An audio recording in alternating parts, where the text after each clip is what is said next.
الحمدللہ رب العالمین والصلاة والسلام علی سید المرسلین اما بعد فاعوذ بالشیطان الرجیم بسم اللہ الرحمن الرحیم۔ روحانی وظائف چینل کی جانب سے تمام معزز ناظرین کو السلام علیکم۔ روحانی وظائف چینل لایا آپ کے لیے ماہ سفر کی آخری جمعرات کا بہت ہی خاص وظیفہ۔ جو کوئی آج کے دن اللہ پاک کے نام کی تسبیح کرے گا اور قرآن پاک کی سورت پڑھے گا، اللہ پاک سے جو بھی مانگے گا اللہ پاک اسے بن مانگے عطا فرمائے گا۔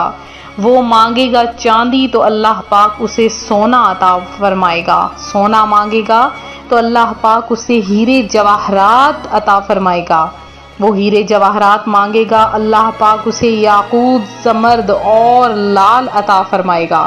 یعنی جو وہ مانگے گا اس سے زیادہ اسے عطا فرما دے گا۔ تو آج کا دن آپ نے ہرگز ضائع نہیں کرنا، کیونکہ یہ موقع زندگی میں پھر آئے یا نہ آئے، کیا پتا اگلی گھڑیاں ہمیں نصیب ہوں یا نہ ہوں، کیونکہ زندگی کا کوئی پتہ نہیں۔ اپنی خواہشات کو پورا کر لیجئے اور یہ عمل کیجئے۔ تو آج جو روحانی وظائف چینل عمل لے کر آپ کے لیے حاضر ہوا ہے وہ آپ کے سامنے میں پیش کروں گی۔ اس سے پہلے میں اپنے تمام ان نئے آنے والے ویور سے گزارش کرتی ہوں جو ابھی ہمارے چینل پر نئے آئے ہیں کہ ہمارا چینل روحانی وظائف کو ضرور سبسکرائب کر لیں اور ساتھ دیے بیل آئیکن کا بٹن بھی پریس کریں تاکہ ہر آنے والی نئی ویڈیو سب سے پہلے آپ تک پہنچ سکے۔ تو پیارے آقا صلی اللہ علیہ وآلہ وسلم کا فرمان رحمت نشان ہے کہ جو بندہ مجھ پر ایک مرتبہ درود پڑھتا ہے اللہ پاک اس پر 10 رحمتیں نازل فرماتا ہے، اور بے چین دلوں کے چین رحمت دارین تاجدار حرمین سرور کونین نانائے حسنین صلی اللہ علیہ وآلہ وسلم کا فرمان رحمت نشان ہے کہ جب جمعرات کا دن آتا ہے اللہ تعالیٰ فرشتوں کو بھیجتا ہے جن کے پاس چاندی کے کاغذ اور سونے کے قلم ہوتے ہیں۔ وہ لکھتے ہیں کون یوم جمعرات اور شب جمعہ مجھ پر کثرت سے درود پاک پڑھتا ہے۔ تو شب جمعہ کی فضیلت کے بارے میں تو آپ نے سنا ہی ہوگا۔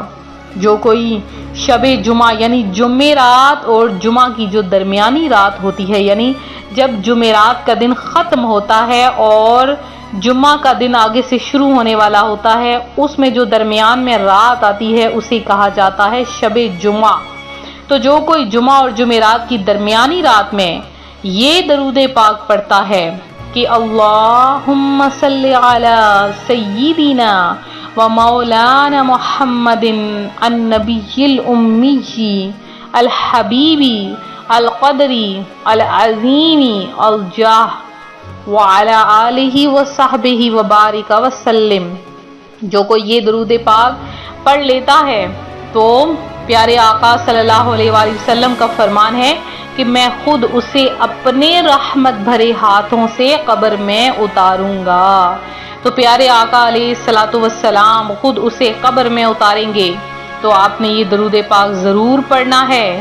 کیونکہ فرمان مصطفیٰ صلی اللہ علیہ وآلہ وسلم ہے جس کے پاس میرا ذکر ہو، جیسے ابھی میں نے آپ پیارے آقا صلی اللہ علیہ وآلہ وسلم کی حدیث سنائی ہے، تو یہ ہے ذکر کرنا۔ تو آپ کا فرمان ہے جس کے پاس میرا ذکر ہو اور اس نے مجھ پر درود پاک نہ پڑھا، تحقیق کہ وہ بدبخت ہو گیا۔ تو آپ علیہ الصلوۃ والسلام پر کثرت کے ساتھ درود پڑھیے۔ میری وہ خوش نصیب بہنیں، میرے وہ خوش نصیب بھائی جنہوں نے آخری بدھ کا وظیفہ کیا ہے، اب ماہ سفر ختم ہونے سے پہلے اللہ پاک انہیں مال و دولت سے نواز دے گا۔ اب ماہ سفر کی آخری جمعرات بھی یہ عمل کر لیجئے،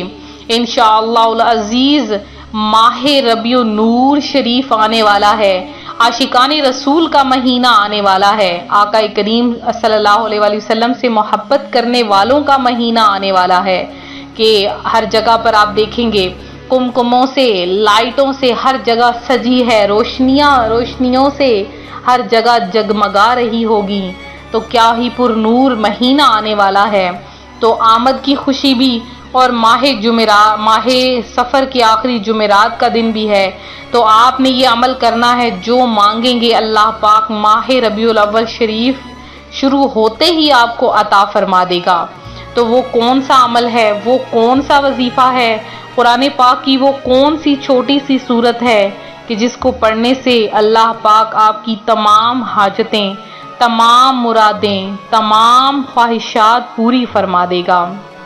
تو آپ نے کرنا کیا ہے کہ جمعرات کا دن ہے، صبح سے شام پہلے تو آپ کثرت کے ساتھ درود پڑھیے۔ اب وظیفہ جب آپ نے شروع کرنا ہے، آپ صبح کے وقت کر سکتے ہیں، دوپہر شام جس وقت مرضی چاہیں، کسی نماز کے بعد چاہیں یا اس کے علاوہ کسی وقت میں چاہیں آپ اس عمل کو کر سکتے ہیں۔ سفر کے دوران بیٹھے ہیں کہیں پر، وہاں پر کہیں پر بھی آپ اس عمل کو کر سکتے ہیں۔ آپ نے کرنا کیا ہے کہ سب سے پہلے آپ نے 11 مرتبہ درود پاک پڑھنا ہے۔ جب آپ 11 مرتبہ کوئی سا بھی درود پاک پڑھ لیں تو آپ نے قرآن پاک کی سورت سورہ والتین آپ نے صرف اور صرف، یہ قرآن پاک کی سورت ہے سورہ والتین، اور اب اس کو آپ نے پڑھنا کتنی مرتبہ ہے، سورہ والتین، جو کہ آپ نے صرف اور صرف اس سورت کو 11 مرتبہ، زیادہ نہیں، صرف 11 مرتبہ آپ نے اس سورت کو پڑھنا ہے۔ پڑھنے کے بعد آخر میں پھر سے آپ نے درود پاک پڑھنا ہے اور اپنے لیے دعا کے لیے ہاتھ اٹھا دینے ہیں کہ یا باری تعالیٰ، تو تو دلوں کے بھید خوب جانتا ہے، ہم سب کی بھی تمام حاجتیں، تمام مرادیں پوری کر دے، ہماری تمام خواہشات کو پورا کر دے۔ آپ دیکھیں گے اللہ پاک کی ذات کیسے جوش میں آتی ہے اور آپ کی تمام حاجتوں، مرادوں، آپ کی خواہشوں کو پورا فرما دے گا۔ تو یہ تھا ہمارا آج کا عمل، ہمارا آج کا روحانی وظیفہ۔ تو میرے جن بہن بھائیوں نے خصوصی دعا میں حصہ لینا ہے، جو کہ جمعرات کے دن خصوصی طور پر دعا کروائی جائے گی انشاءاللہ العزیز، آپ کے لیے، آپ کی اولاد کے لیے، آپ بیماروں کے لیے، مریضوں کے لیے، بے اولادوں کے لیے، خواہش مندوں کے لیے، ہر طرح کے لوگوں کے لیے دعا کروائی جائے گی۔ تو فوری طور پر دعا میں حصہ لینے کے لیے درود پاک پڑھیں، کم از کم 100 بار درود پاک اور 100 بار کلمہ طیبہ پڑھ کے روحانی وظائف چینل کے لیے پیش کریں۔ آپ سے اور کچھ نہیں چاہیے، بس تھوڑے سے کلمات چاہیے جو آپ پڑھ کے ہمارے ملت کر سکتے ہیں، تو آپ کے لیے خصوصی دعا کا اہتمام کروا دیا جائے گا اور آپ کا نام خصوصی دعا میں شامل کیا جائے گا۔ تو یہ تھا ہمارا آج کا عمل، ہمارا آج کا روحانی وظیفہ، جو روحانی وظائف چینل آپ کے لیے لے کر حاضر ہوا ہے۔ تو میرے جن بہن بھائیوں نے خصوصی دعا میں حصہ لیا ہے، ان کا نام بھی ہم نے دعا میں شامل کیا ہے۔ اللہ پاک آپ سب کی تمام حاجتوں، مرادوں کو پورا کرے، آپ سب کو اپنی جناب سے بے شمار رزق عطا فرمائے، اور اے میرے مولا، اٹھے ہوئے ہاتھوں کی لاج رکھ کے اے میرے مالک ہم سب کی جھولیاں بھر دے، ہم سب کی تمام خواہشات کو پورا کر دے۔ تو تو دلوں کے بھید خوب جانتا ہے، ہم سب کی بھی دلی خواہشات کو پورا کر دے۔ تو ملتے ہیں اپنے اگلے وظیفے کے ساتھ، اپنی دعاؤں میں یاد رکھیں، اپنا خیال رکھیں، فی امان اللہ۔